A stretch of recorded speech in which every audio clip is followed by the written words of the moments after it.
Panalo ang Golden State Warriors sa kanilang unang laban sa preseason. Stephen Curry naging solido ang debut. Sa loob po ng 15 minutos, siya ay nakapagtala ng 14 na puntos at mayroon pang 3 tres sa kanyang 5 binitawan. Maganda ang timpla nitong Golden State Warriors. Maganda rin po ang connection ni Al Horford and Stephen Curry. Ito ay nangangahulugan na maganda ang kanilang pangkabuang chemistry. Hindi ito malaking problema para sa Golden State Warriors sapagkat nababasa rin po ni Al Horford ang kanilang playing style. Ginawa naman ng Los Angeles Lakers ang kanilang kakayahan para matalo at makahabol sa Golden State, pero sadyang nangibabaw talaga itong kalakasan ng Golden State Warriors laban sa Lakers. Ngayon wala pa pong nakikitang solusyon itong si Coach JJ Redick sapagkat ito na po yung kanilang ikalawang talo sa preseason. Sa loob naman po ng 14 minutes, itong si Al Horford ay malaki-laki ang nai-contribute para sa Golden State Warriors.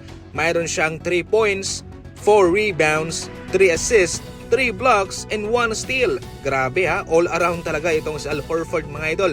Talagang masisiyahan si Coach Steve Kerr sa paggamit sa kanya. Ngayon atin namang sisilipin ang kanilang stats. Pinangunahan ng Golden State Warriors ang shooting sa field at ang shooting sa 3-point line. Maganda ang offensive rebounds dito ng Los Angeles Lakers. 12 offensive rebounds, samantalang sa Golden State 8 lamang. Nagpapatuloy pa rin po ang magandang ball movement ng Golden State sapagkat meron silang 35 assists, samantalang ang Lakers ay 25 lamang.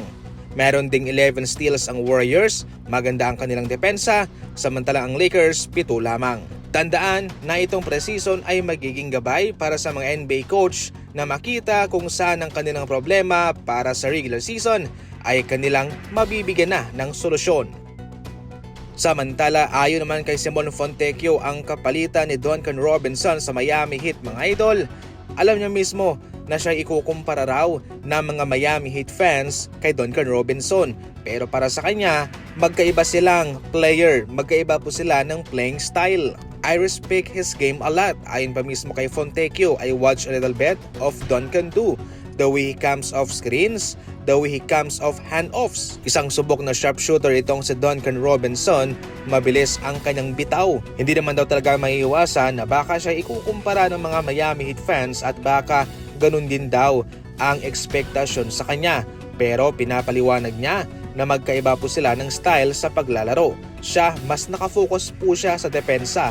Nakaka-score naman siya pero hindi nga katulad kay Duncan Robinson dahil magkaiba silang player. Sa ngayon, nakafocus lamang po itong si Fontecchio patungkol sa kanyang sarili at kung paano niya matutulungan itong Miami Heat base lamang po sa kung anong trabahong ibibigay ni Coach Erik Spoelstra sa kanya.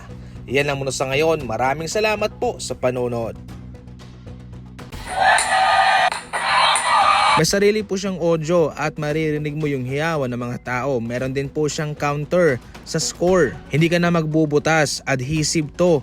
Isasalpak mo na lang siya sa pintuan o sa dingding ng bahay ninyo. Pwedeng-pwede to. Mag-i-enjoy ka rito. Pwede tong pangregalo sa pamangkin mo, sa anak mo o pwede rin sa sarili mo. Naka-sale to ngayon ha. Nasa comment section lang po ang link para makabili. Maraming salamat po.